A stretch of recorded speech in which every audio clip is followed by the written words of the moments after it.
officially open the meeting of the September 15th, 2022 Portland Utility Board. Again, my name is Karen Williams. I'm the co-chair of the Portland Utility Board. And under Portland City Code and state law, the pub is holding this meeting electronically. Board members and relevant city staff are attending remotely or by phone, and the city has made it available to the public to listen into the audio broadcast of this meeting. And as you just saw, the meeting is being recorded. The public will have an opportunity for public comment at the beginning of the meeting, and the public can also provide written testimony by emailing utilityboard@portlandoregon.gov. Pub believes and acts on anti-racist principles in our meeting spaces and interactions within Pub. While every person has the right to share their personal perspective, we will stand against wrongful conduct, and particularly any conduct that is targeted toward folks who are made vulnerable by systemic inequities. So this means for us stepping up as a community when there is wrongful conduct and fostering a space of learning and growth. And we put these principles into action by speaking up and speaking out. Each person is empowered to maintain the culture of the pub, and we will focus on the impacted individual or population, condemning conduct but not people. So thank you for keeping that in mind as we proceed with our meeting. Great. My name is Amy Archer-Masters, and I'll quickly run through the guidelines. Please state your name before you speak, and if appropriate, the name of the person you're addressing or that you're addressing the group. The chat box is only viewable by the host, which is myself, and also Karen Williams, the co-chair. Please limit any chats to technical and logistical issues, including signing up for public testimony, or to ask for technical assistance, reminding us if you've been waiting to speak, if you've not been called on. The raise hand function is primarily used by the board. Co-hosts may lower your hand just to maintain the flow of conversation. During public comment periods, the public can raise their hand and you will be called on when appropriate. If you're connecting by phone, you can press *9 to raise your hand. Videos may be turned on when speaking if desired, but it is not required. Please mute your microphone when you're not speaking. Members of the public will be muted except when giving public comment. If you're connecting by phone, press *6 to mute or unmute yourself. As mentioned, public comment will be taken during the public comment period early in the meeting. You can sign up by using the chat function with myself, or you can raise your hand during the public comment period. It's also available just prior to any formal board vote after a motion has been made and seconded by board members. As mentioned, the meeting is being recorded. I will pass it back to you, Karen, for the agenda. All right, fantastic. Thank you, Amy. So we have two primary items after our usual business. The first is picking up where we left off at our last meeting with questions for BES on the STEP updates that they provided, the secondary treatment enhancement program updates that they provided, that Marilyn Farshad provided at the last meeting. So we have about 30 minutes set aside for that conversation. And then about another 30 minutes to address some proposed comments and recommendations that Tom Lipton has assembled regarding the public comment period that is currently open for the stormwater management plan. So with that, let us go ahead and do our usual disclosure of communications and move on to our meeting, public comment and meeting minutes approval. Are there any disclosures for folks to get out on the table before we get started?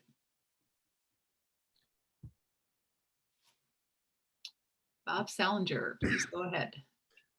I seem to always have disclosure, so I apologize for that. But last night, Portland Audubon submitted 2 public information requests to the Bureau of Environmental Services, one having to do with the institutional controls that protect people from exposure to contamination in the Lemon River Superfund site, and the other having to do with timelines associated with public information resources associated with the Portland Harbor Superfund site. So those 2 public information requests are both submitted. They just got them, so there's been no response yet, but it's information we believe the public needs to have sooner rather than later. And so after trying to get it through other channels, we've now submitted a more formal request for it. Thank you, Bob. Yeah, and please, no apologies necessary. That's what the disclosure time is for. So thank you for sharing that, Teresa, and then Tom. Hi, this is Teresa. I would like to disclose this morning I did speak with a couple of staff from the Green Streets O&M team about work through the Connecting Canopies work. Yeah, thank you.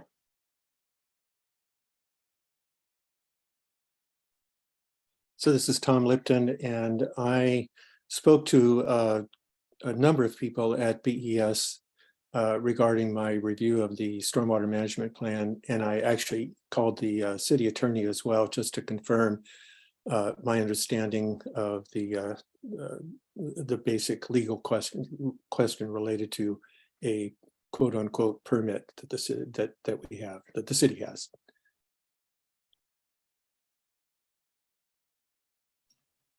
Okay, thanks everyone for sharing those disclosures.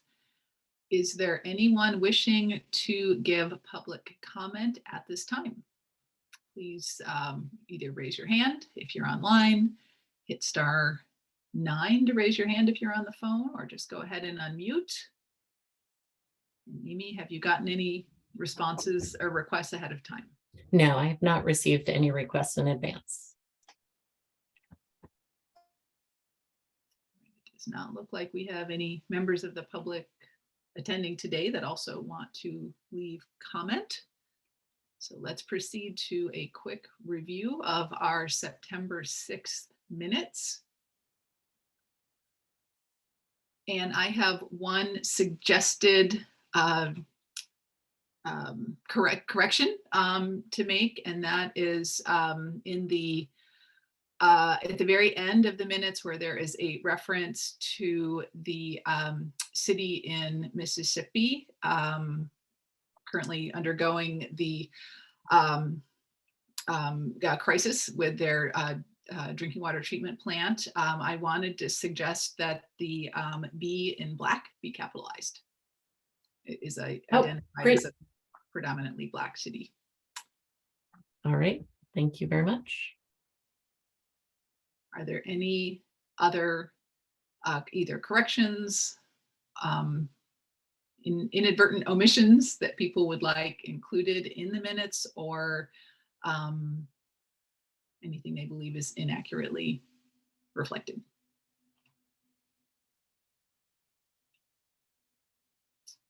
Bob Salinger, please go ahead.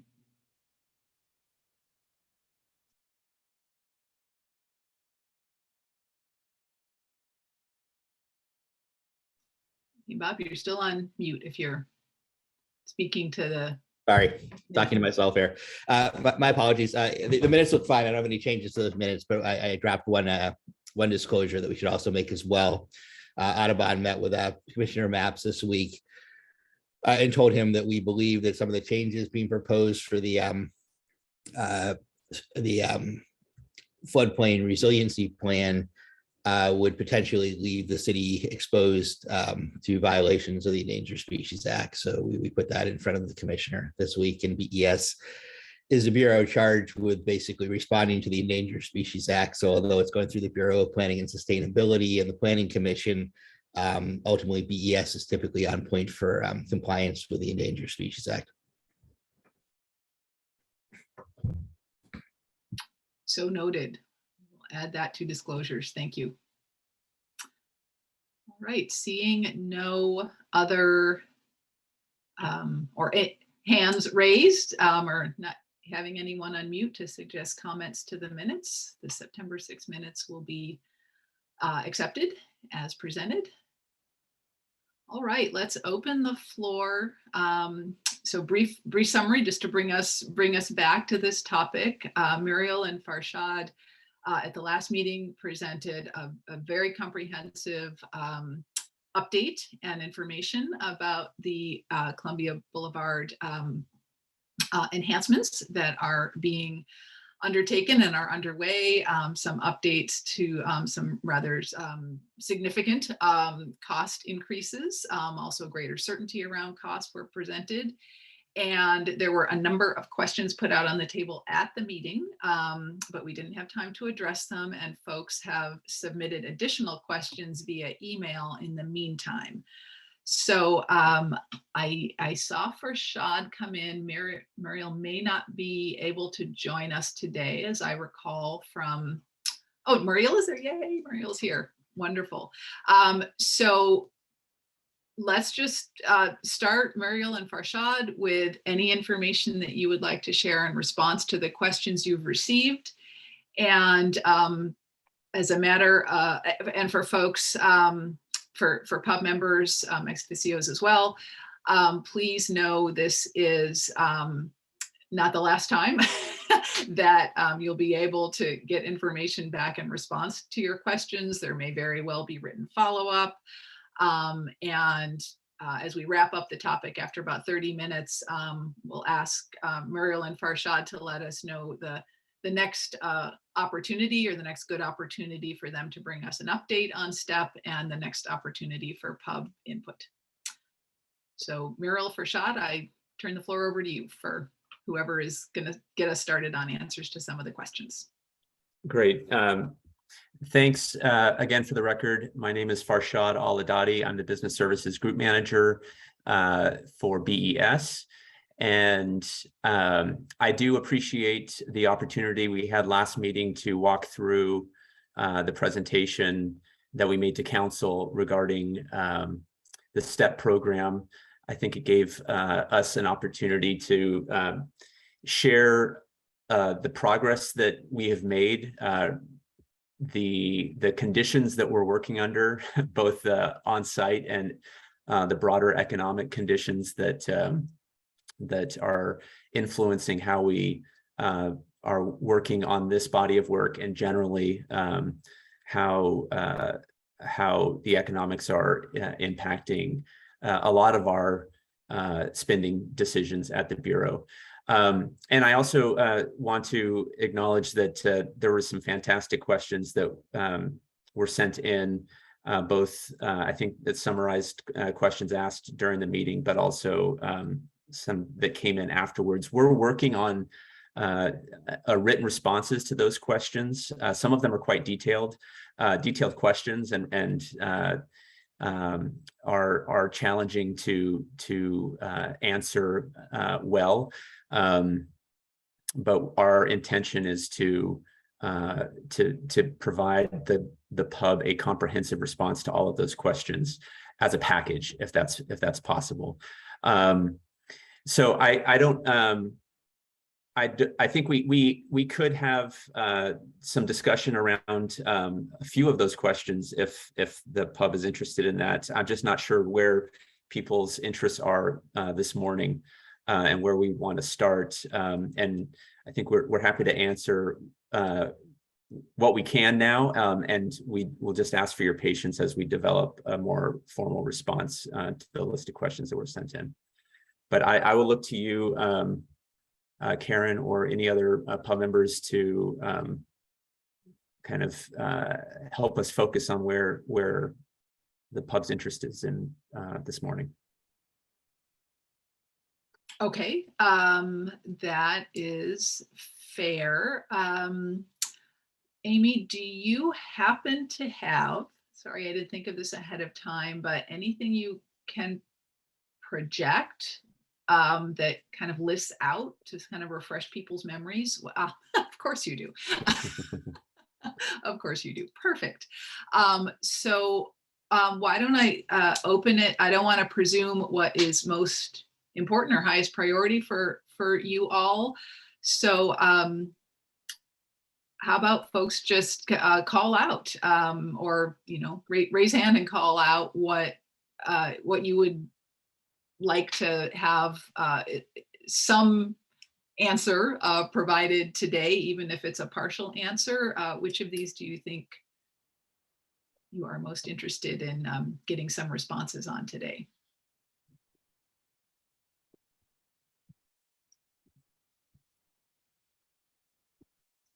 Anyone who submitted questions or put something on the table want to chime in? Because you all had some great questions. See, Lorraine has her hand raised. Yeah, Lorraine, please go ahead, and then Chris. Sure, thank you. Lorraine Wilson here, pub voting member. You mentioned that you have some of the answers. I would be interested in hearing the answers that you have and looking forward to responses on the ones that you're working on. So that is my preference. I don't know if that helps or not.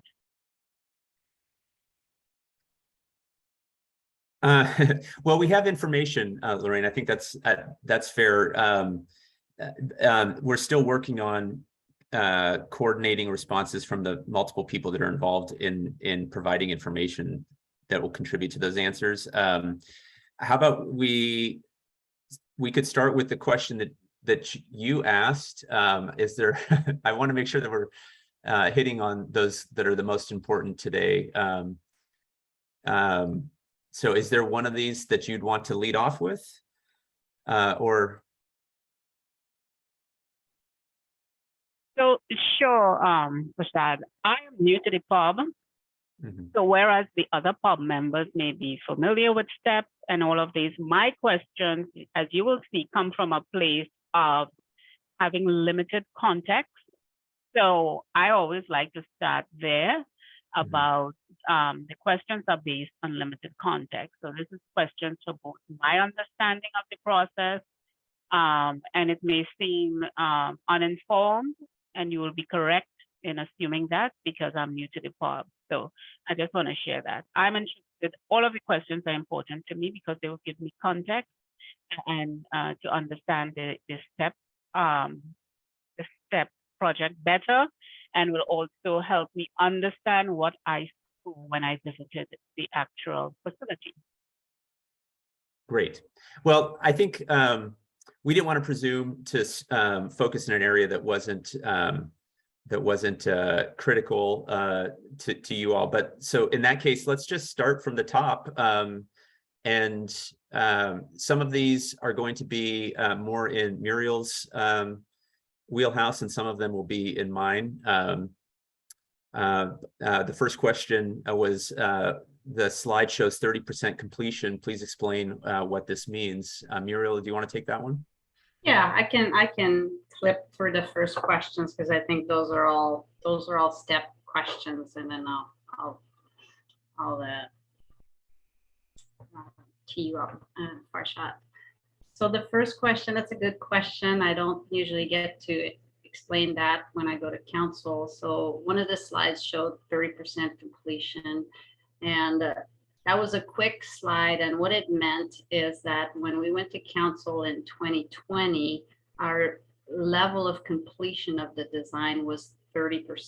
And that's a standard milestone when we do projects, when we do capital projects. The design evolves, and there are milestones so that we can have a checkpoint with the contractor, with the engineer, and with the owner to make sure that we're going in the right track. So, and in STEP and most of our CIP projects, if not all of them, we do follow the principles of the Association for the Advancement of Cost Estimating. And what that means is that for every one of these specific milestones, there is a methodology to do cost estimating, and there's a range of accuracy that is associated with the level of maturity of your design. So when you have 30% design, you still have a lot of uncertainty because you're missing a lot of details on the drawings. And at that point, the range of accuracy can be from minus 20% to, plus 30% of the cost. And so that's what it meant. Does that answer your question? It gives me better context because what this slide said and what I thought it meant is completely different to what you said. So So yeah, so more is more is better as I get up to speed on all these things. Okay, thank you. Yeah. Great. I'm glad that clarified it. So how many years, the next question was, how many years before the new clarifiers will reach capacity? That's another really good question, because there's always a little more to the story. We are adding clarifiers to increase the biological treatment capacity of the overall plant. And so we're not necessarily adding total capacity of the plant, if that makes sense. What DEQ is asking us to do is to treat more of our water through the biological treatment, not because the chemical side is not good, but it allows us to capture more of the storm flows through the biological treatment system. So the clarifiers provide additional capacity for that biological treatment system. And then as far as the technology, this is standard technology for secondary clarification, and it uses the latest proven assets for the mechanisms in those clarifiers.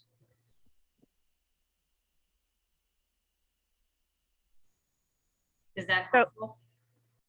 So the clarifiers that are being put in is gonna do. You said more biological capacity, so it's gonna what, improve on the things that are taken out or treated? Yeah, it will. So when we get, so all the stormwater and the sanitary flows go to the treatment plant, and we're not increasing that capacity. This is the same 450 million gallons per day is coming to the plant, and it's currently being treated. And this answers maybe one of the later question. We are meeting water quality standards with the current technology, but we're also, as we're doing this, we are using our chemical treatment side for short storms sometimes, and with the addition of the new clarifiers, we're going to be able to do more biological treatment. And the chemical side is extremely effective for storm flow. So it was really a focus on the short storms that we wanted to use biological, or DQ wanted us to use biological treatment for. So move away from more from chemicals more to biological is what you're saying. Yes, and they're both necessary for the types of flow that we have. So we can't, we wouldn't be able to say, let's do all biological, because then our microbiology wouldn't be able to survive. They can't take storm flows, which is very dilute. Okay, thanks. But that now raises the question about actual capacity of the treatment plant. That's a good question. I don't think I could answer this right now, because it implies a broader planning effort for the overall Portland area. Okay. Well, Lorraine, we'll make sure that our written response has those details as much as we have them currently. Thank you. So the next question. Muriel, may I interject just for a second here? Tom, do you have a question or comment kind of related to those last two topical areas, or do you have a whole new question? No, it's directly related to the conversation about the clarifier. So Yeah, if I could put it in here, and it actually relates to one of my questions, which doesn't actually show on the screen, but I think it's there somewhere.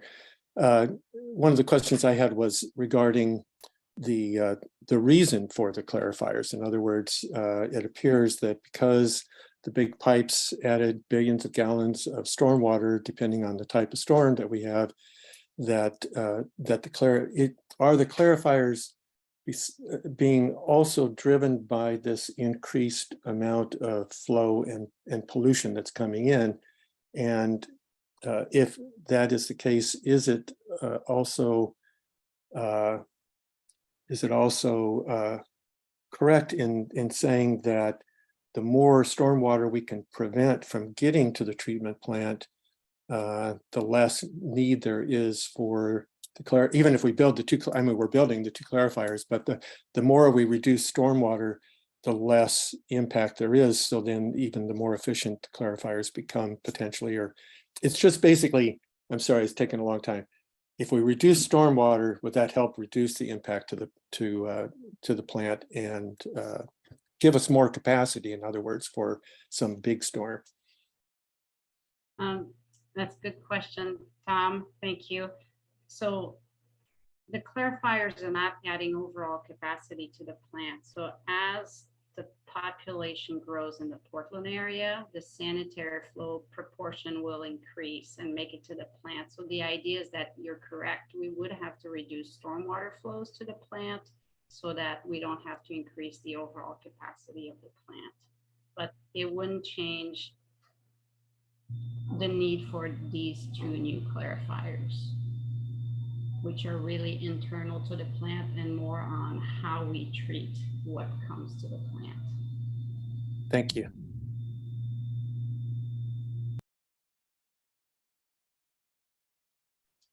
Can I just do a time check? I see that this was scheduled to 11:25. We're happy to keep going, but we also don't want to derail your agenda for today. And I know we have some other BS folks coming later today to speak on one of our permits. So Karen, we have until 11:40 slated for this and for the reflections of those who attended on the field trip. So I had kind of, chunked it between the questions and the reflections. So I just kind of divided the time. So it's up to you how you want to split the time. Yeah, thanks both Farshad and Amy. I would say let's keep going because we've just gotten through a couple questions and I want us to get through as many as we can. So let's maybe short a little bit on the reflections, but not too much. So maybe let's see what we can cover in the next 5 to 10-ish minutes and then we'll wrap up. Okay, I'll jump right into question 3. The new office space, when will it reach capacity?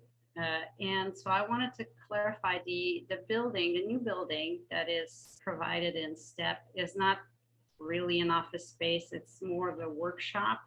It's for field staff. So it's not an administration building. It's got a large workshop, essentially 2 workshops, and it's got lockers and showers, and it does have some landing stations for staff to do timesheets and check on orders and things like that, and then just only 2 office spaces for supervisors. It is sized for a 20-year expansion of the work group that is anticipated in that area. And I wanted to note that early at the beginning of the project, we actually tried to leverage this building project and make it larger to address the deficiencies at the plant. And we even got a 20% design where we asked a cost estimate from the contractor and did a value engineering effort. And at that point, the conclusion was that that was the wrong location to make a bigger building. It's way in the back of the plant. It's not the right spot to put more workers, but moreover, it's extremely expensive because that location is right along the slough with the worst soil conditions, which would require a lot of seismic improvements in the ground. And so the costs were astronomical to do that.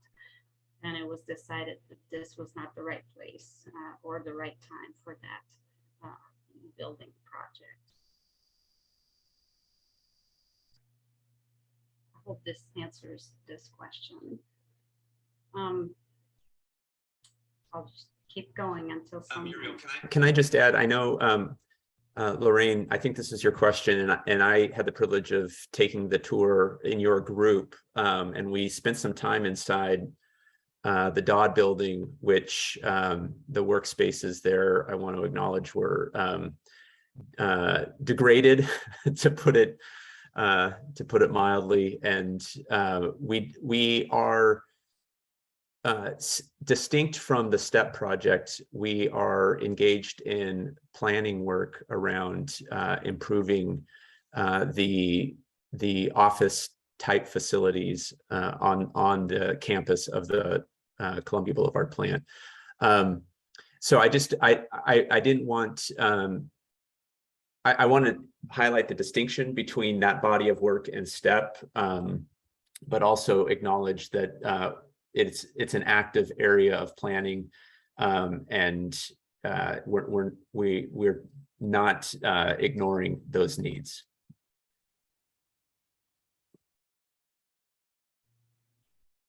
Thank you, Farshad. Question 4, how do the hours work for BIPOC translate into earning power? And so one of the advantages of STEP is that, so we're implementing this community benefits agreement, and the advantages on the large project is that the duration of the project really allows to provide that long-term economic stability and opportunities for workers. What we've been saying at the project team level is that we're building careers with this and not just providing people with a job. So the CBA is focused on union provided jobs for apprentices and workers, and those all offer fringe benefits, healthcare, retirement, and those are really critical for underserved communities. So we did a quick calculation for so far to minorities and women, and the estimate is, using an average base wage for these, we estimated that we distributed about 3 million so far on the job to minorities and women to date, and then 12 million projected by the end of 2025.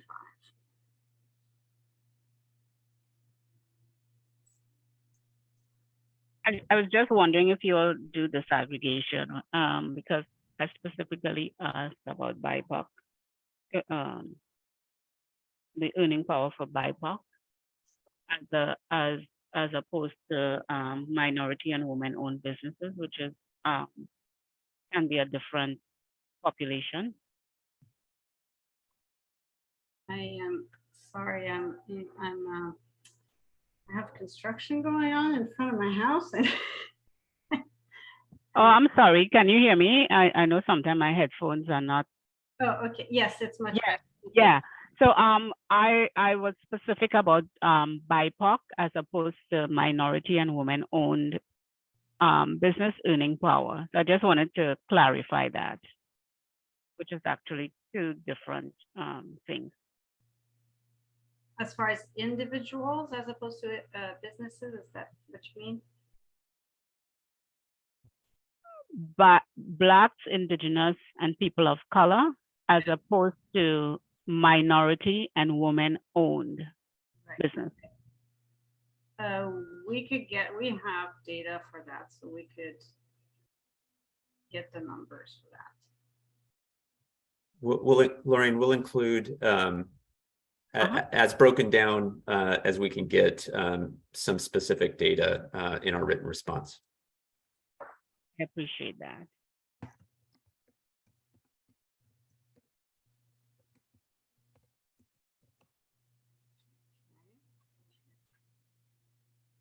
Should we continue? Yeah, it seems like question 5 is related to that same topic. So Marilyn Farshad, what can you share about the businesses particularly?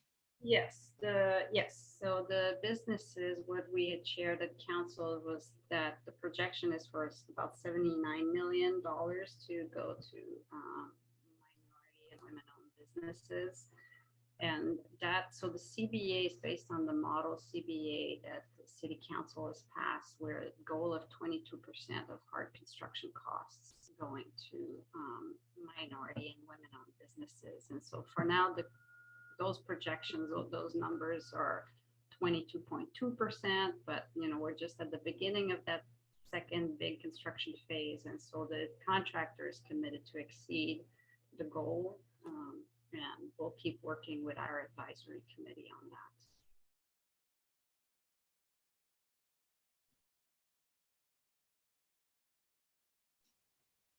that. And since one of the focuses of your updates were on the rising or the risen costs.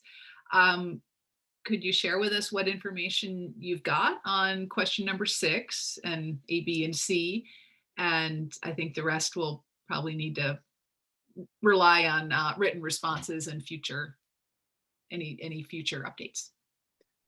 Sure, I'll take this one. And it would take the probably longer than we have to get into any depth on all of these, but let me start, and then we'll have more information in writing, and surely we'll have future conversations about the finances of the Bureau. So we estimated that the portion of the increases in cost affiliated with STEP that are landing in the current fiscal year, which concludes next June 30th, to be about $20 million. And that was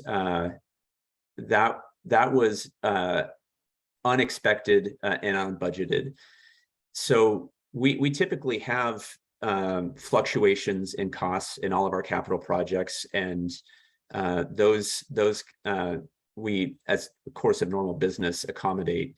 The size of the fluctuation for STEP was atypical, and we managed that through a combination of rebalancing our CIP, our capital improvement program, by delaying some projects which were slated to begin this fiscal year into later years, and where possible to rescope some projects.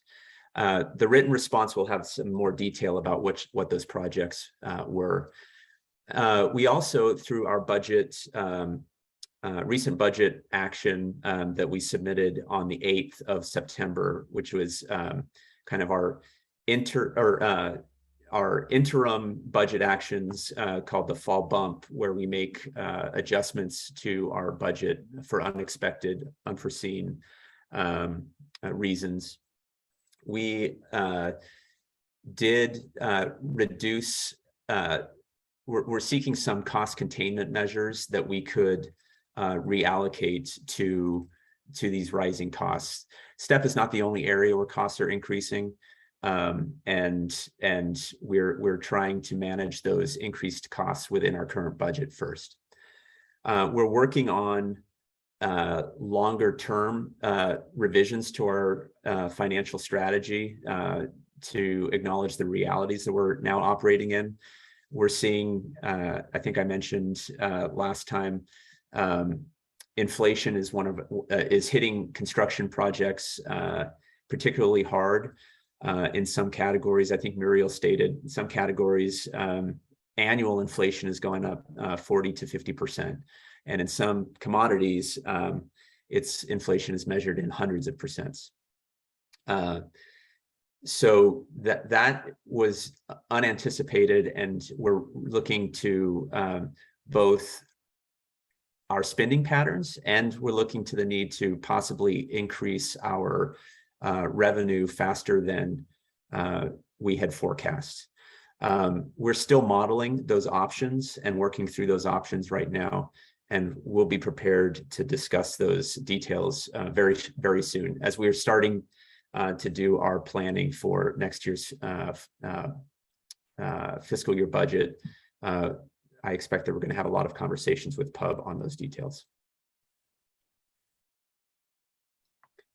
And we'll get more specific responses to each of these in our written responses. That is great. Thank you. And we will look forward to those. Thanks, Muriel and Farshad, for making yourselves available again today. We will look forward to more responses in writing, particularly to some of the follow-ups you heard from Lorraine today for more disaggregated detail specific to BIPOC folks. And when would be roughly, the next time we can expect an update? When do you think the next sort of cross point is going to be for PUB to hear what's going on and provide input? Well, I think that we would have the written responses to you all probably within the next few days, within the week for sure. We have been working on this. There's just some outstanding data, and we heard today there's some refinements that we need to provide. So I think that we'll get you the package of written responses in the next week. And kind of looking a little bit longer term, you think the next time we'll see each other would be early 2023, June 2023? Specific to STEP? Yeah. Or yeah, exactly. yeah, okay. Yeah, right. We expect we'll be seeing you frequently. Okay. Yeah, I'll let Muriel. She probably has a better idea of the schedule than I do, for sure. Well, so I guess this is up to pub because we're not planning on going to council again for council action. So it's more when would pub like to be privy to updates. We do a lot of reporting internally, so we would be happy to come and share progress. Do you have sort of regularly scheduled updates to city council, or are those just sort of as needed? Or we currently do not have regularly scheduled updates. Okay. Well, we'll give that some thought, and appreciate your willingness to kind of come back as needed. Christopher says, how about 90 days?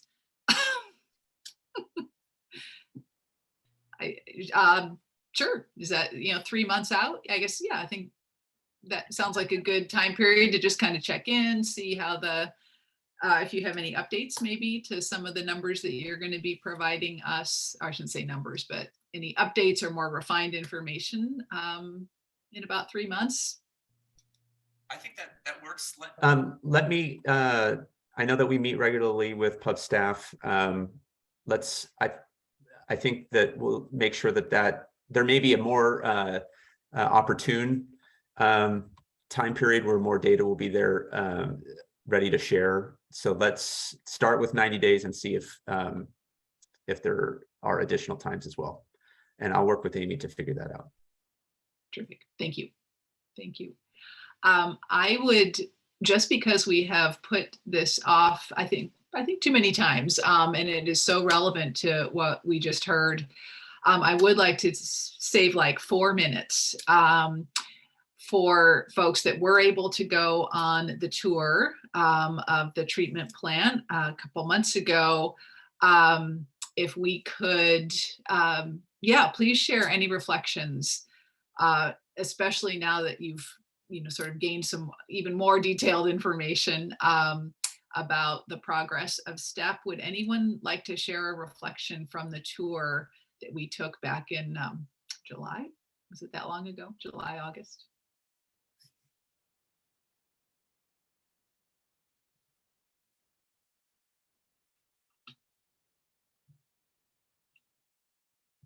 Alexis, yeah, please go ahead.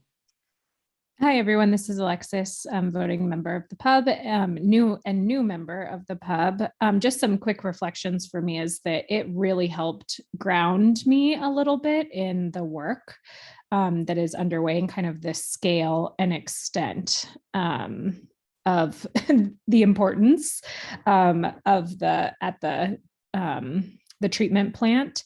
And I really appreciated kind of the informal time and ability to meet with staff and physically walk through the different steps and infrastructure, and really be able to see and hear directly from staff some of the challenges that the Bureau faces. It really just helped me kind of think through some of the things that would be priorities moving forward, and also really help understand and celebrate some of the successes and kind of forward thinking that the Bureau is already demonstrating in its work and in things like the STEP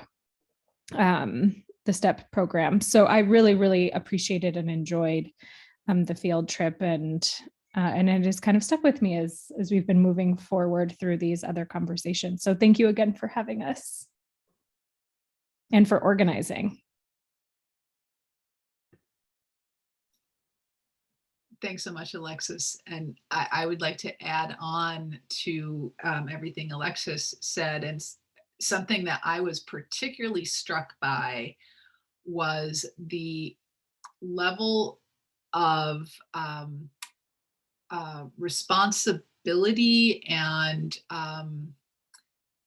the number of decisions that the folks that are making that plant work need to make every day, and the import of those, the consequence of of those, and how few people are responsible for those extraordinarily important decisions. I was really struck by that, in addition to just the scale, as Alexis said, and being able to walk it really brought home how much storm and sanitary water there is in the city in the city of Portland.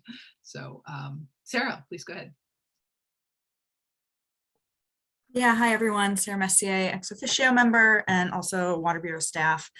I was had the pleasure of being in Muriel's group, and it was great to chat with Muriel and all the other BS staff. And what really stands out to me is just the dedication of both the engineering staff, but really our treatment workers who consistently, they're showing up every day during the pandemic, during the smoke, during the heat dome, all of this. And they are continually, they're literally working underground, like they are unseen workers, and they are making really, taking our sewer and stormwater and making it into something that is clean and put back out into the environment. So I was just really impressed. I live a mile away from the treatment plant. I see all the buildings, and I've never thought about the workers. So it was just really, again, like Alexis was saying, it really helped me center my thinking about everything that goes into it. It's not just the engineering. It really is individual people that are doing this work and showing up every single day and dedicated to serving our city.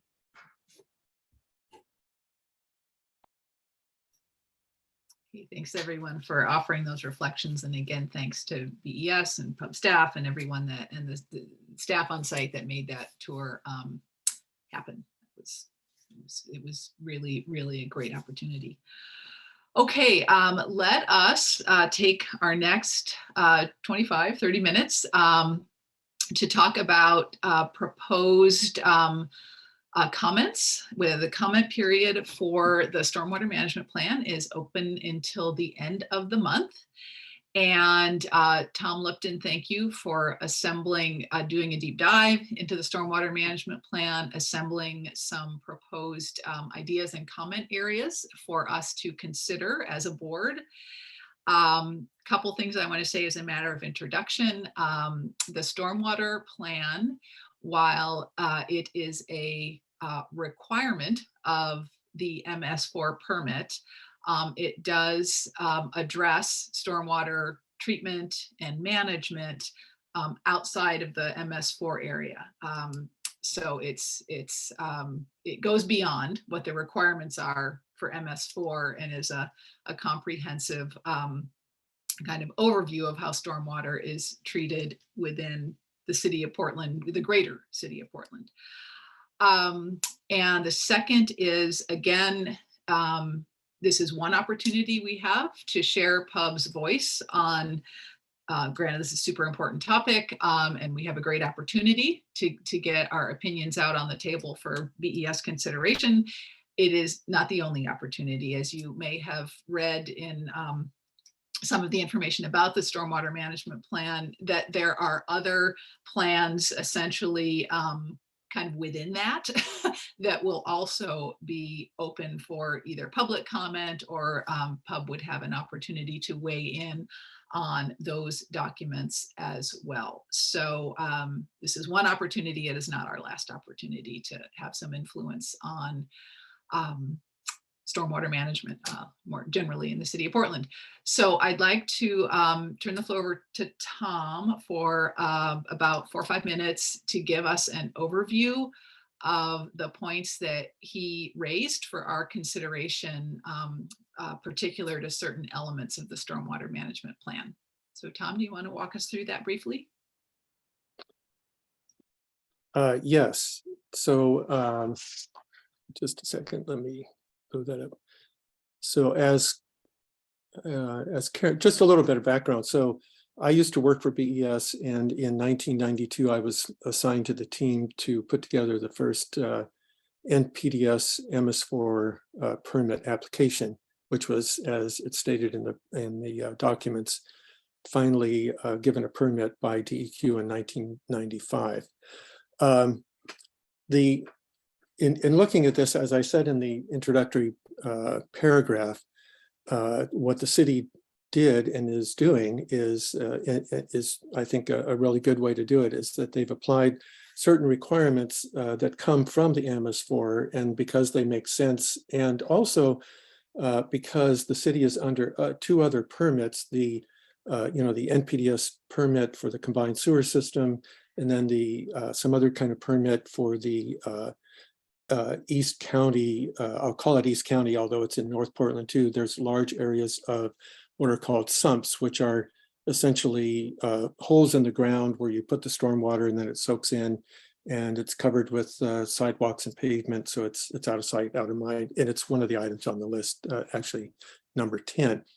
So at any rate, because they've used some good thinking in putting this together, they're able to get more bang for the buck, I guess, or more stormwater pollution reduction relative to different issues. That said, then, though, in looking at the plan, I found that there were a number of things that, to me, and I have to express, I have a certain way of looking at this, and these things struck me. They are not the only thing that struck me. I actually have another document that has 40 items on it, but it's just so detailed and involved. I'm going to submit it separately as an individual through the regular process that they have, where they have a website and you use a form that they have. So I'll be using that for a lot of those kinds of details. But these are some things that came up that I thought were broader and more relevant to pub, potentially, if everybody agrees, or something like these recommendations, or a modification of these, or perhaps not any of them, depending on what we all think.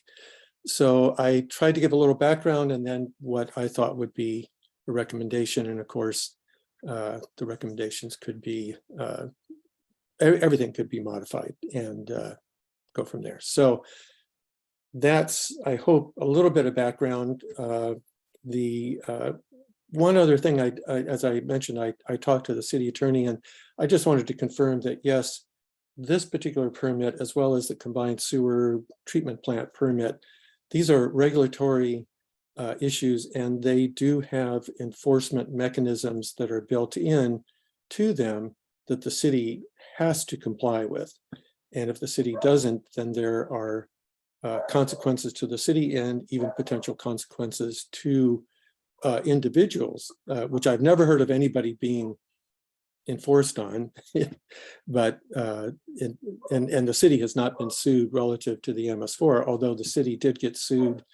BES and Water Bureau were sued, as some of you may know, back in 2011 or 12, something like that. And some of the issues did pertain directly to stormwater issues.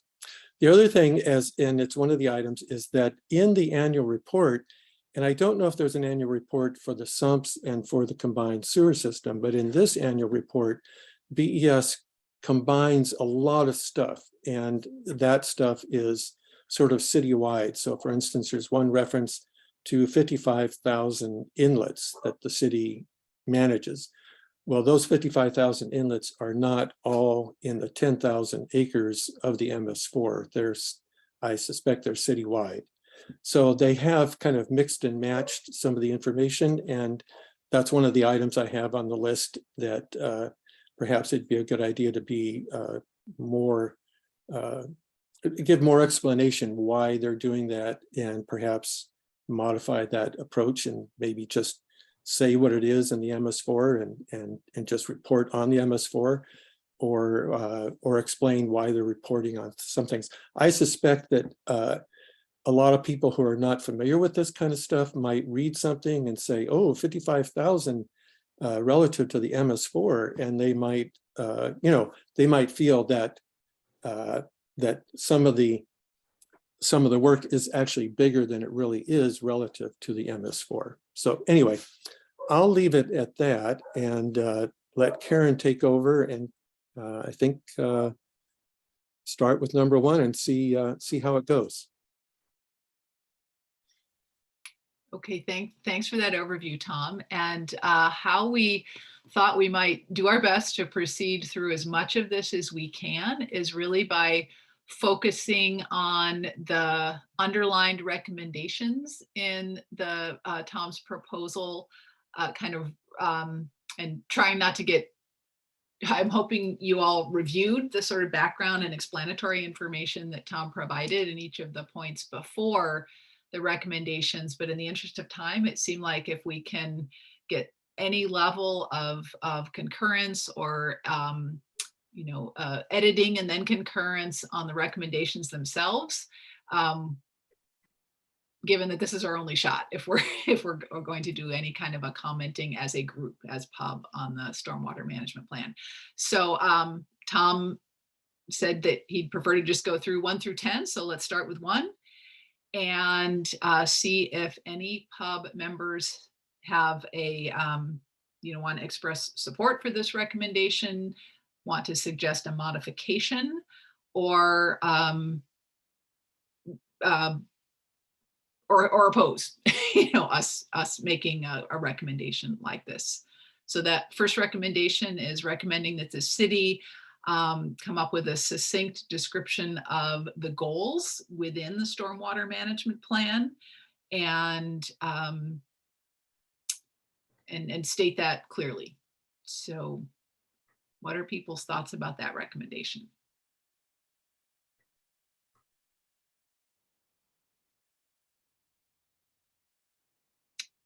Bob, please go ahead. I support it, and I would note too that I've reviewed all the stormwater plans for a long time as well.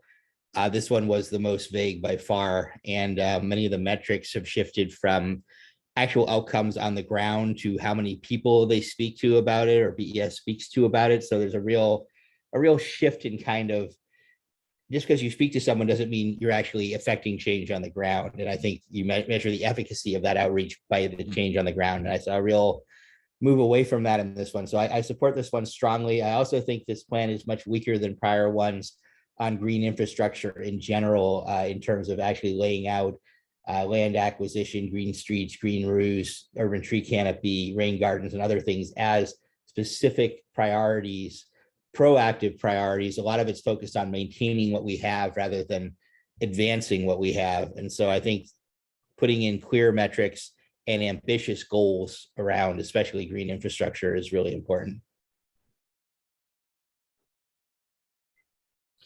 So this with maybe a little bit more of a hard edge on it. Julia, please go ahead. I'm also supportive. I just have a question about the last sentence, just because it does look incomplete. We're like listing potential ideas and then it ends with a ... So it's more of a question about, is this the exact wording that would be the end of that point? And if so, do we want to say like, etc., or some kind of end of the sentence that just feels a little less informal? I don't know. But yes, conceptually, I support and agree with what Bob said as well. If I could jump in, I agree with that. It would be better to have this more succinct in how it's written. So some modification to how this is written, I think, would improve it. I do like the specific suggestions, just because it kind of gives an idea of the specificity we're looking for, but just tightening it up a little bit, having a stronger end of the sentence. But yeah, I mean, like, this is like for expediency, like I mean, I'm not sure how we want to go about making those improvements, but I just, it just seems like a strange way to end the sentence. That's all. Yeah, Julia, thanks for that. And Tom, my suggestion is that we kind of do our usual trick. We'll get through as much as we can and agree on concepts and, take a vote as a full board, and then delegate to a couple folks to work with Amy to do final wording. But if we all agree on concepts and generally what we want the comments to say, we'll leave the beautiful and eloquent wording to a couple folks that are interested. So I would propose that we adopt this and charge the review committee with adding more specificity. And I'm happy to work Okay. on that as well. So that sounded like a motion. And yeah, we can do it that way. We can kind of go through one at a time, and maybe that's a good way to get through as much as we can and have our decisions already made. So there's a motion on the floor to accept this recommendation for greater specificity and goals in the MS4 plan, in the stormwater management plan.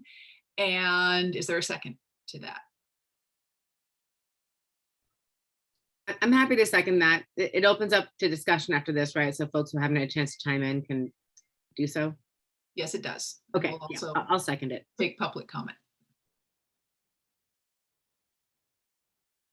Is there any discussion among the pub members related to the motion that's on the floor and adopting this first recommendation as a comment to the stormwater management plan?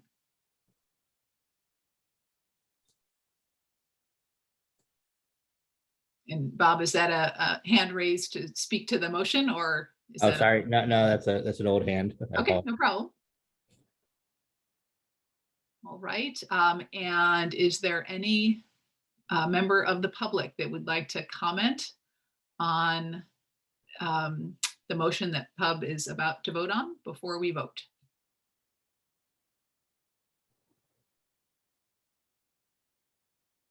Seeing none. Proceeding to a vote, I would like to go last as co-chair. So can we start, Tom, with number 2? I vote yes. This is Tom Lipton. I vote yes.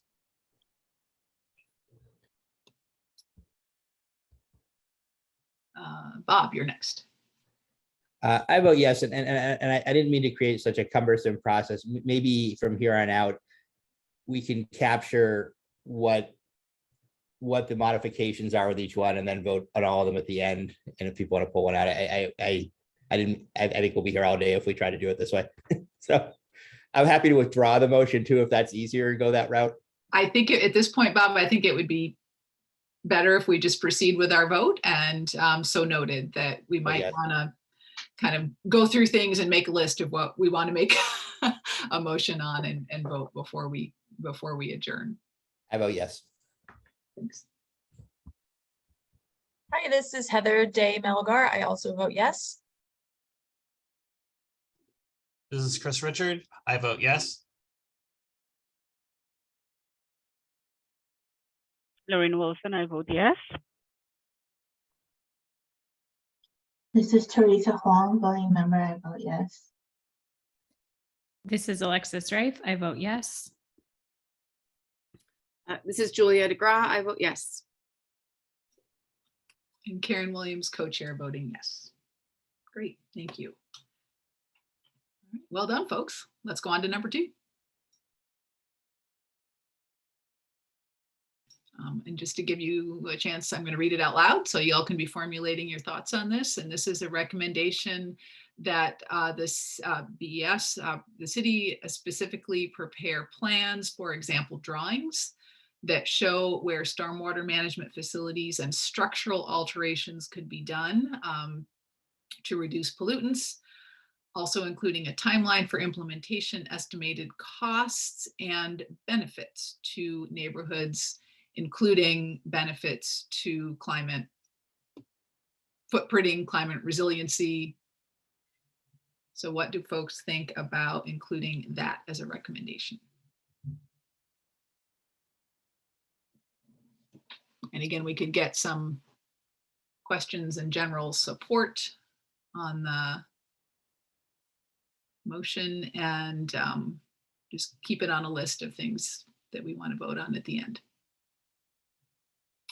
So I saw 2 thumbs up, so generally straw polling of support, and that would from Chris and Bob. And Tom, do you want to speak to this? Oh, I was just going to say that in writing this, I was trying to cover everything by using the word neighborhoods, trying to cover all equity issues, you know, all neighborhoods, not just selected ones. So that's just a clarification to cover BIPOC communities and other neighborhoods.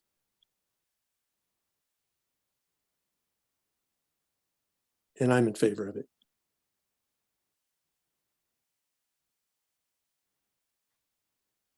Christopher? Might I suggest that we kind of do the thumbs up, thumbs down to get through this quickly, because we're gonna have the same issue we seem to have each meeting where we can't quite get through everything. If we take a whole lot of time, maybe just go through, you know, like 2. Is everybody good with it? Yes, no. And so that way we can sort of decide if we want to talk more in depth. Otherwise, we're never going to get through all this, I feel. And I want to make sure we get things done as quickly as possible. Okay. Are there any, let's say, how about this? Are there any objections? This is just straw poll. We're not taking a vote. Any objections to including a recommendation, recommendation number 2? Okay. Number 3. The pub encourages the city to reduce the use of chemicals by investigating new practices, or in some cases, just don't do anything. Again, not necessarily those exact words, but the idea of reducing use of pesticides and other chemical practices in all manner of, so, okay, a couple thumbs up. Alexis, Julia, seem to like that idea. Okay, let's consider that general support for 3. Number 4, suggesting that the city partner or independently sponsor a yearly stormwater festival type activity or other idea. And I think more generally, this is about assessing the effectiveness of public outreach and education with a suggestion of a festival or some other idea. But am I interpreting that correctly, Tom, that the sort of the heart of this is that the city be more effective in its or let's see, assess the effectiveness of its public outreach better? Yes, to a certain extent that, but what struck me is that as I was trying to put on my city hat and think, okay, how many of my neighbors actually think about stormwater and know about it? And the education that is identified as goals and accomplishments that the Bureau has done, which they deserve credit for that, I don't know that it's getting at the everyday public. So this would be something that I was thinking would be somehow, and I don't know exactly what it is, but somehow to come up with something that's not for just professionals, not just for high school students, but something that somehow would be connecting people at the neighborhoods. And I thought of this because, you know, when we had the lawsuit back in the early days, and the people that brought the lawsuit actually then started to try and change the bureaus and take the bureaus away from the city and create independent things. And so many people, when I was working on the campaign to prevent that, there were so many people that didn't have a clue about what was going on. And a lot of it related to green infrastructure and stormwater, and there were other issues too. But anyway, I just thought something that would be, and I don't know what it is, like a festival, something that would be festive and kind of fun, but educational, like a concert or something. And anyway, that's the idea behind it. Thanks, Tom. I see Sarah and Julia, and I'd love to throw 2 cents in on this, but Sarah and Julia, why don't you go ahead first? Yeah, Sarah Messier again, Water Bureau staff. And so part of my job at the Water Bureau is communications work in the water quality group. And, you know, both water and BES are full of communication experts that can come up with all these things. And I think, you know, Tom, you know, your idea of a festival is great. And I know that it's not going to achieve the outcome that you're hoping it will. So I would recommend that the board focus on, instead of suggesting actual outreach or engagement activities, which Bureau staff, we have so many ideas, we can come up with those activities. I would suggest that the board focus more on, like, what's the outcome in the community? What's the knowledge that you want community to have, so that Bureau staff can then solve for that in ways that make sense for the Bureau, and, you know, potentially like plug into programs they are already running. So I would say, instead of suggesting this last sentence, suggesting the activity, I would recommend that you all focus on what the outcome in the community would be.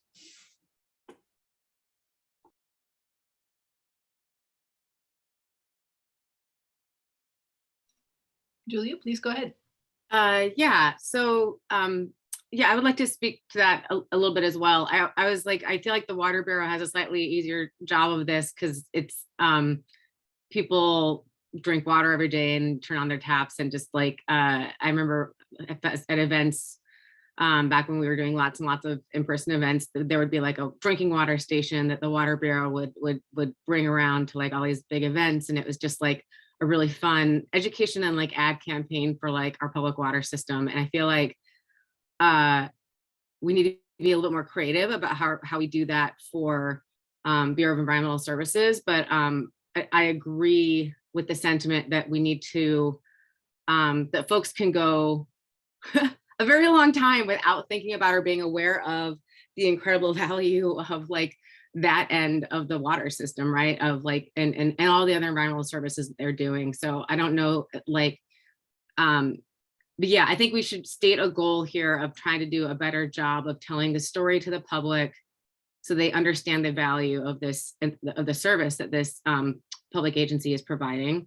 And yeah, so I kind of agree with Sarah about figuring out how to frame it up as what is the outcome we're looking for, rather than being prescriptive. But it does feel like that the city should be doing more to try to tell that story to the public. All right, thanks, Sarah and Julia, for those comments. Are people ready to move on to 5? Do we feel comfortable enough with the, I'm again sensing, you know, quite strong but more general support for more effective public outreach, enhanced public outreach. So yes, support for recommendation 4, but again, some time spent on making the recommendation a little bit more general. Are people okay with that? Tom, you want to speak to that? I'm okay with that. And I just want to say that the reason this popped in my mind was after I was reading what the stormwater management plan had as it related to what they do in terms of education and things like that. So it was just something that, as I read it and I was thinking about, and I read the annual compliance report, it was like, okay, but none of my neighbors know anything. So how do we get to them? So that was what struck me. And so, yeah, I'm in favor of whatever might work, but how do we get to the general public? So that to me was what I was trying to get at with this, getting to the general public so that they're more aware. So if this rewording this to do that, that sounds good to me. Excellent. Okay. So number 5 is about de-icing specifically, and sort of much like the IPM recommendation. It looks like recommendation to stay away from chemicals as much as we can, recognizing that in this case we're talking about safety on the roads as well as water quality, and we recognize that's a consideration. Any, again, sort of general support, maybe a thumbs up if people want to make this recommendation, and then any suggestions people have for refining or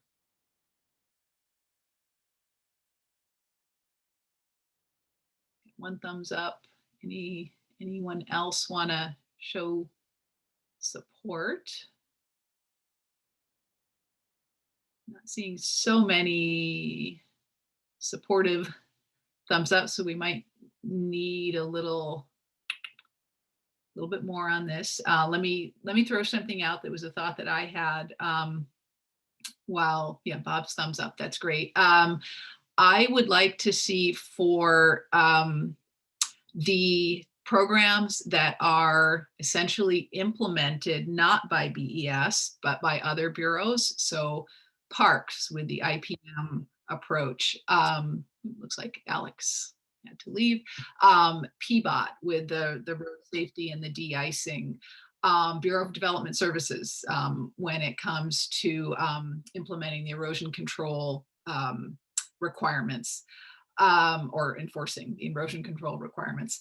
I would like to see specific performance measures for addressing how cross-bureau communication is happening, how staff training is being done, and for all these programs. So that would include the road safety and those others I mentioned.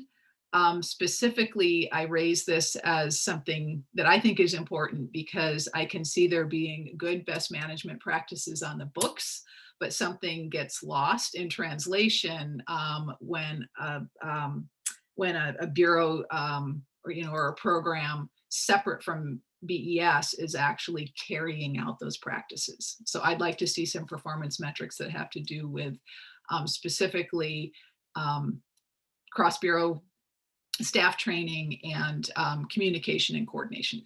So thanks for noting that, Amy. Anyone else, any thoughts on number 5? And anyone else that would like to indicate support for this recommendation or concerns? So I'm going to take silence as support, just so y'all know that. Okay. All right, Lorraine, thank you. All right. Number 6, Pub recommends that BES better explain. Oh, this is Tom's point about references to assets, and the stormwater management plan should do a better job of explaining whether or not those assets are falling within the MS4 regulated area or if they are assets that are actually outside of the MS4 area. Do people feel like, Chris, do people feel like that's a recommendation we want to see reflected in our comment letter, that that's important?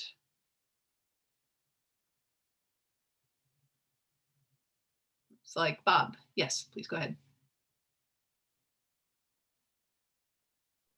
I meant to actually put my thumbs up, but I put the question up. So it's a thumbs up. Okay.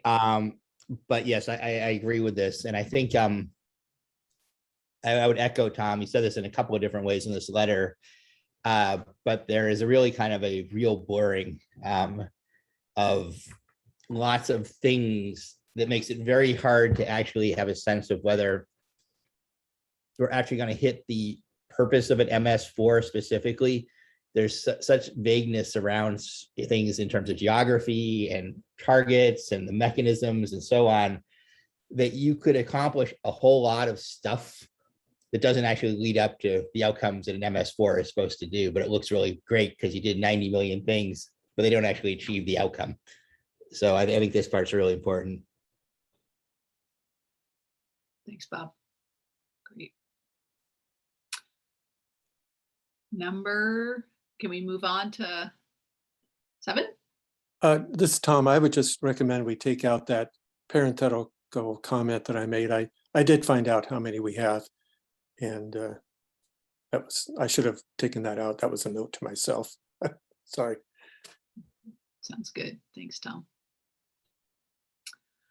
So this one pub does not agree with changing the new and redevelopment threshold from 500 square feet to 1,000. I actually have a question about this, Tom, and I see Bob, your hand here.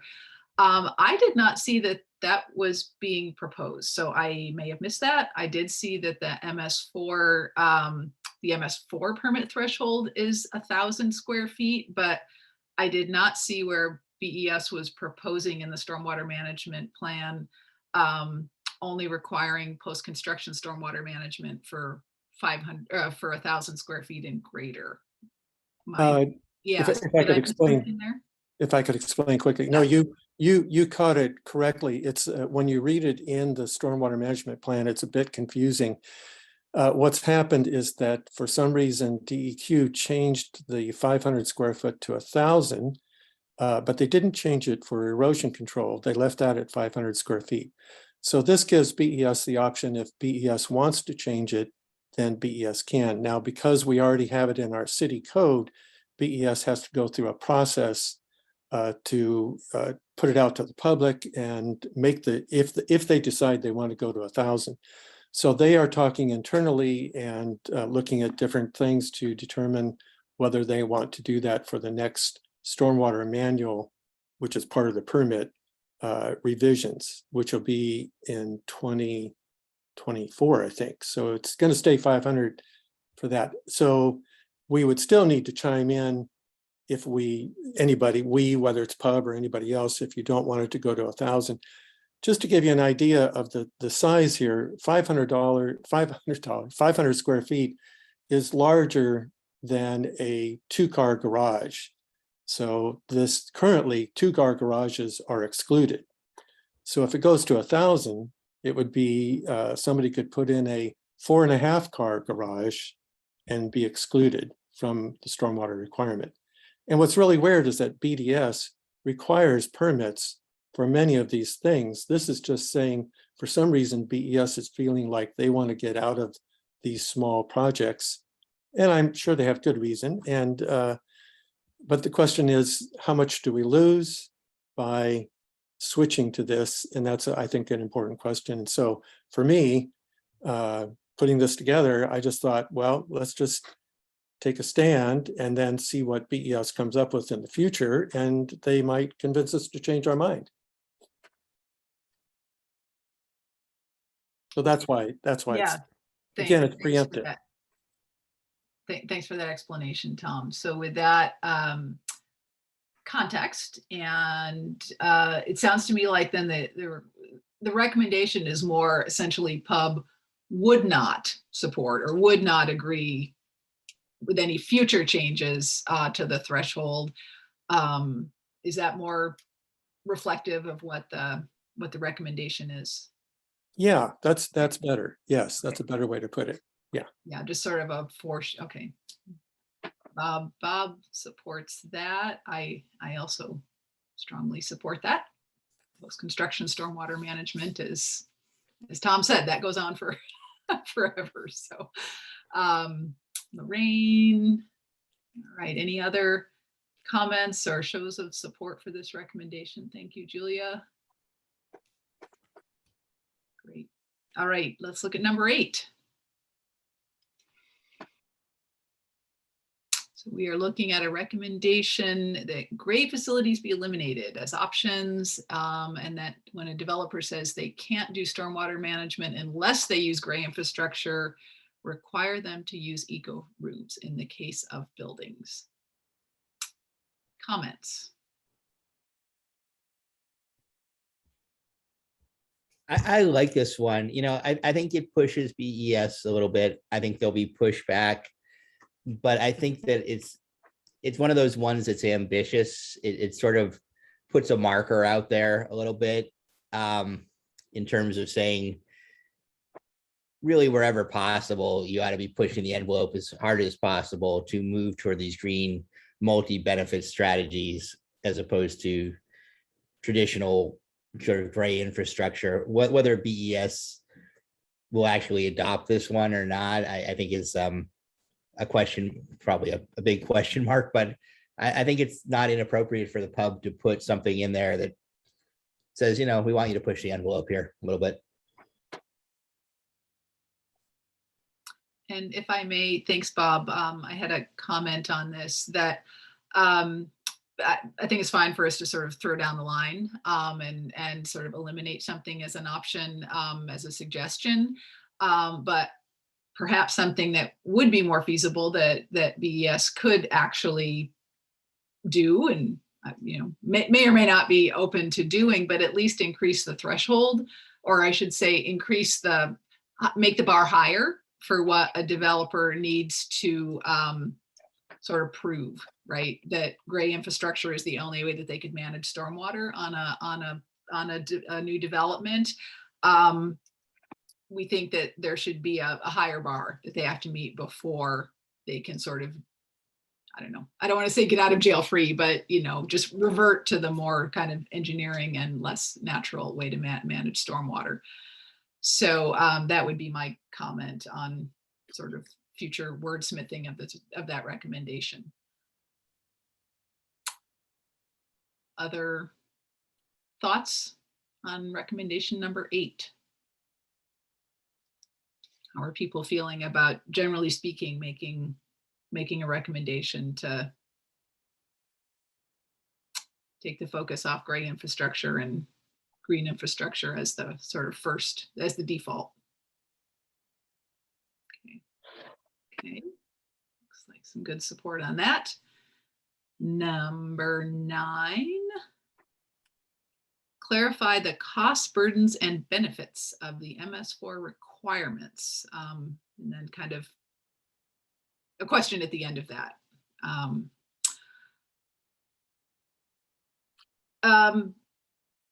Seeing support on that, I actually would look to Tom for a little bit more. Let's see, I'd like to understand more what you're trying to get at here, Tom. I didn't quite capture that. Yeah, thank you. And I would say take off everything from and that sort of question at the end. The basic thing is getting a clarification of what is the MS4 requirement really as it applies to the city. This $150 million, I was looking at the annual report and I just quickly before the meeting, and I really didn't quite get it all. But what I'm getting at is that before the federal regulation took effect in the city of Portland, we did lots of things to address managing stormwater, as well as in some cases, cleaning up relative to water quality issues. So for instance, street sweeping is universally considered to be a practice that helps get pollutants off the street and reduces pollutants going into the combined system or the MS4 or the sump systems. So street sweeping, what I'm getting at is that we wouldn't necessarily say street sweeping is a result of the MS4. We wouldn't put that cost under the MS4 permit as a requirement. And it's not so much, you know, what BES reports to DEQ. It's what we all believe is the result of a federal mandate. So when this stuff came out back in the 90s, it was, you know, the unfunded mandates and everybody was up in arms and stuff like that. So to really have a true understanding of the financial impact to the city, we should not count in that the items that we do the calculations for how much we spend. We should not include that stuff that we already would have spent money on, even if these regulations did not exist. So it's trying to get an idea like of that, because there's an implication when it says $150 million. It's like, okay, is it really $150 million just for this little part of town? And I don't think it is, but that's the point of the question, is for us to have that. Now, do other pub members think that's important? I hope so, but it is something that, you know, it's been 30 years. And so the regulation is the regulation. Of course, you know, in Congress can change things. I mean, they can, you know, depending on who's in Congress, they can go back and they can change the Clean Water Act and get rid of it. So as we're seeing happens with different things in the last couple of years relative to the federal government. So anyway, that's the idea, is to really get a good understanding, because so many times environmental work is put under the category of costing the public lots of money. And this is just to clarify this particular item. How much does it really cost us for the man to comply with the mandate? That's great context. Thank you, Tom. That's really helpful for me. So maybe a general, anyway, I'm not going to paraphrase. You said it beautifully. Thank you. Support for number 9 with that additional context Tom provided. Strong opposition to including that as a recommendation. Okay. All right, let's take a look at the last one. I think we can wrap it up then. Recommending that pubs recommending that BES treat all areas with the same attention to social, environmental, climate factors and require rain gardens in UIC areas. Sounds to me like there's a kind of a couple recommendations there. Let's treat it as such. First, comments, thoughts on incorporating social, environmental, climate factors into decision-making around stormwater management. I would say that would go under performance metrics, but I'm a performance metrics kind of person. So that would be my comment to sort of lend some refinement to this. Not just that they, well, anyway, sorry, that would be my comment. If we can add environmental, social, climate factors to performance metrics related to best management practices, I would support that. Anything else on the first part of the recommendation?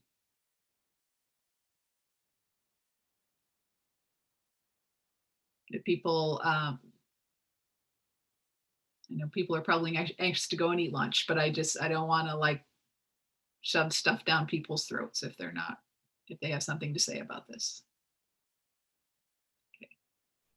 And the second part of the recommendation, requiring rain gardens, et cetera, maybe green infrastructure, perhaps more generally in UIC areas. I'm seeing a thumbs up from Bob. Generally, I think supporting green infrastructure, we've already stated, in other prioritizing green infrastructure.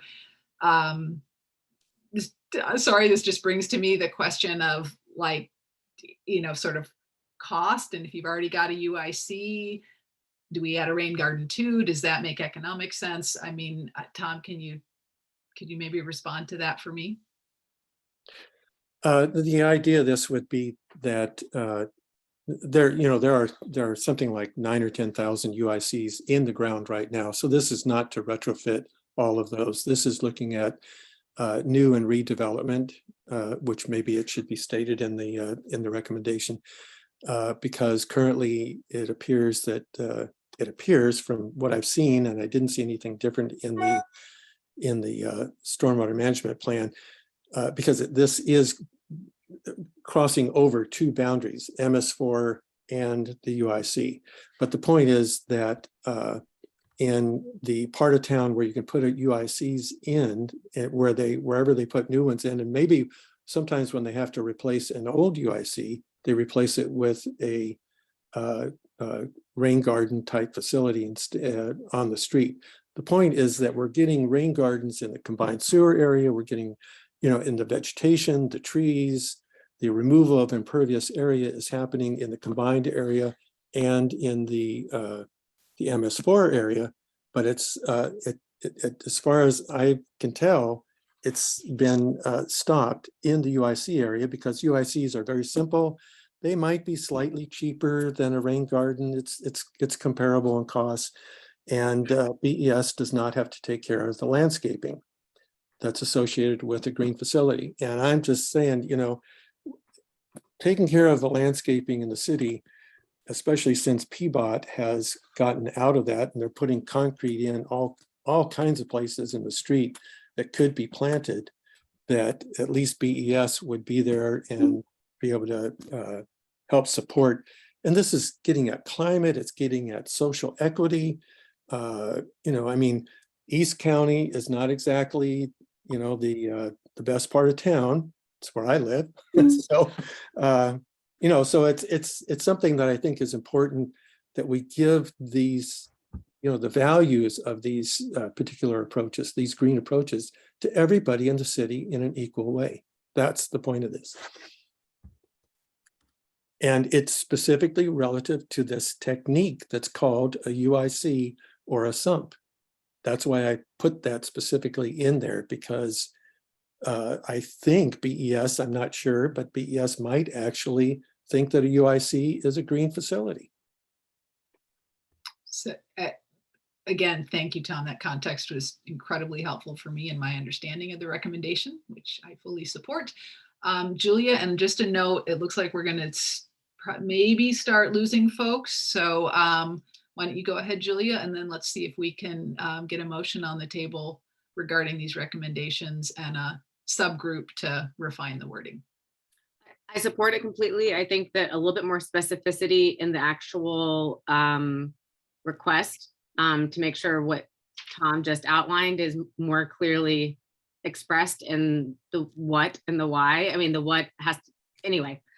I just I fully support it. I think that in order to make sure that this is saying what Tom just said, we might want to reword it a little bit. But that's what the subcommittee is going to do. So I support. Thanks, Julia. Bob. I would just recommend we add one more, and that is that the plan specifically reference and integrate the Portland Watershed Management Plan. Past versions of this we can steal language from that. The Portland Watershed Management Plan is one of the foundational documents of BES in terms of integrating environmental strategies and programs, including MS4. We've been reassured by BES that it's still a core document for the agency, but we're seeing it disappear from document after document in terms of referencing it. As long as BES is saying that that's a foundational document, it should be referenced here as in past versions. So Tom, can I let me make sure I understand. So you're suggesting recommendation 11. Recommendation 11. Recommendation 11, and it would be to reference and integrate the Portland Watershed Management Plan into this document so that they, and I can work on language, but that's sort of the gist of it. And prior versions of this have done that effectively, and we can steal some language there. Understood. Thank you. All right. Let's see, thumbs up from Julia on that to recommendation 11, referencing and integrating the Portland Watershed Management Plan in the the MS4 Stormwater Management Plan. Okay, Christopher Richard, fantastic. Okay, before we lose folks, I don't want to lose all this good work. So I would love to have a recommendation and a motion to adopt recommendations 2 through 11. And delegation to 2 folks to work with Amy to put them together in a letter and submit to the public comment period by the end of the month. I motion what you just said. I second. Is there further discussion on the motion to adopt recommendations 2 through 11, delegate to 2 folks yet to be named to work with Amy and submit a letter to the public comment period? Is there any public comment on that motion?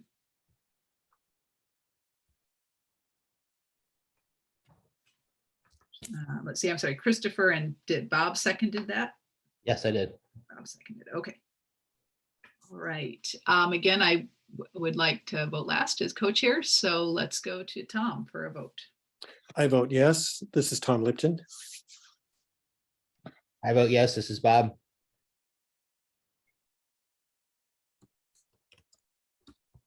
Do we still have, oh, that was Bob, sorry. We may have lost Alexis, I think had to leave.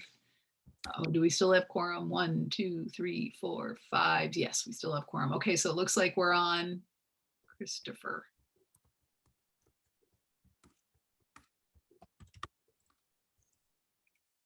Are you there, Christopher, still? Christopher, you're muted. Let's see, we'll come back to Christopher. Lorraine, are you there? Yes, I vote yes. Okay, thank you. And Number 7, Teresa Huang, I vote yes. Teresa, I'm glad you're still there. Do we have Christopher? Did Christopher have to leave? I think we lost Christopher. 1, 2, 3, 4, 5, 6. Karen Williams, co-chair, and I vote yes. Oh, wait, I also didn't, this is Julia DeGraff. I vote yes. Okay, thank you.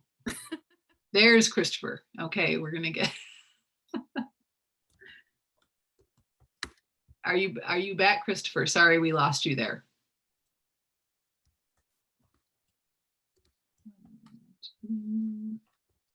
Christopher Richard.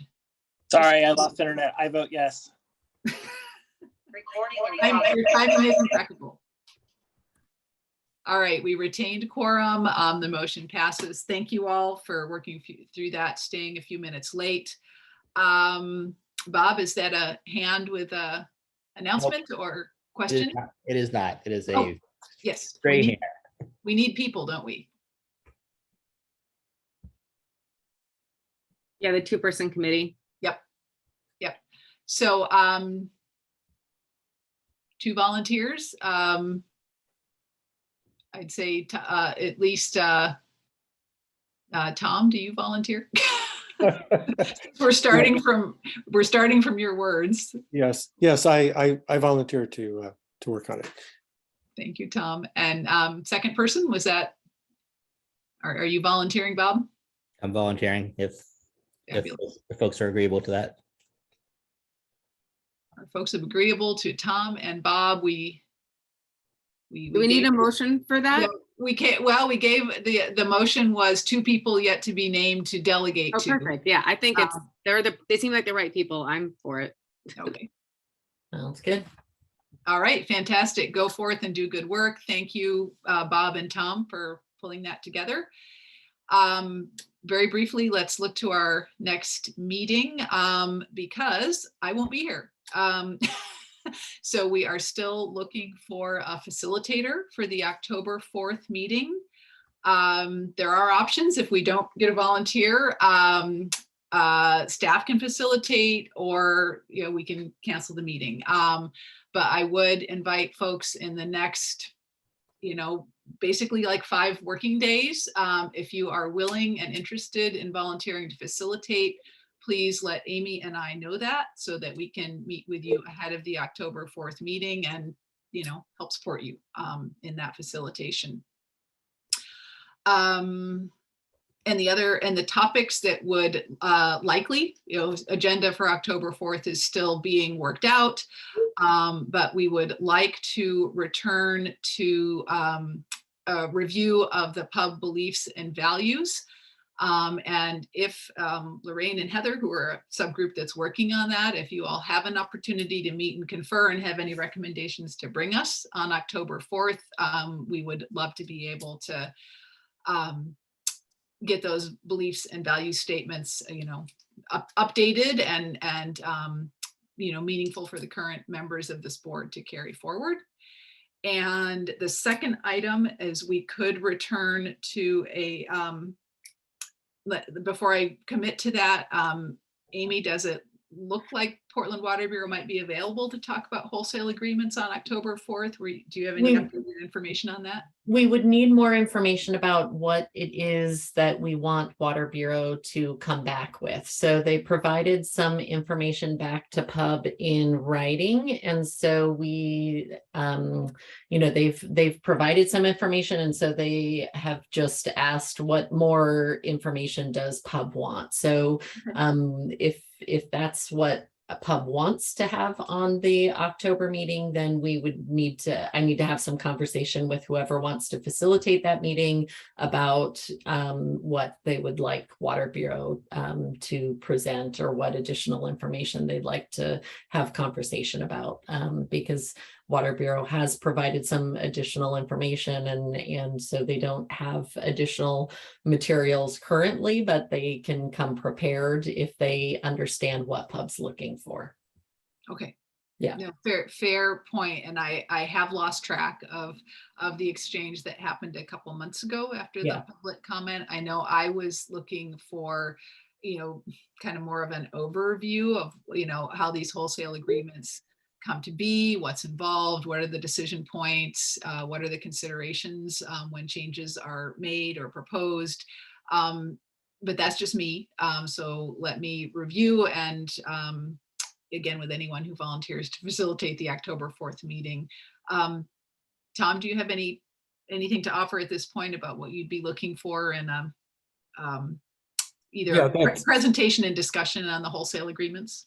Yeah, I thought it would be good if Water Bureau could come back and tell us why we should either pay attention to the man from Gresham or not. I mean, what is the situation? What do they think about what's about to happen?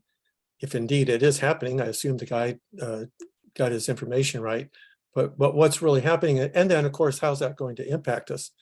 We're building a lot of new stuff and we actually need customers to buy water to help pay for it. So this to me is an important discussion about, and are there other bureaus, I mean, other wholesaler customers that might get out of this? And then also the other thing is, it struck me as to why, so Gresham has found a source of water, obviously, because they're not going to use ours. So why didn't we find a source of water to augment our system before we got into this situation where we've got a customer, a major customer that's leaving us, and we're all going to be paying more money for our water? I think that would be good to know. Okay, so noted. Thanks, Tom. All right, with that, if there are no volunteers yet, and nothing for the greater good at this point, let us adjourn our meeting late. I am sorry and apologize, but I think it was time well spent. Thank you all for staying over. And I will not see you on October 4th, but I hope you all convene on October 4th, and I'll see you at the 2nd on October 20th.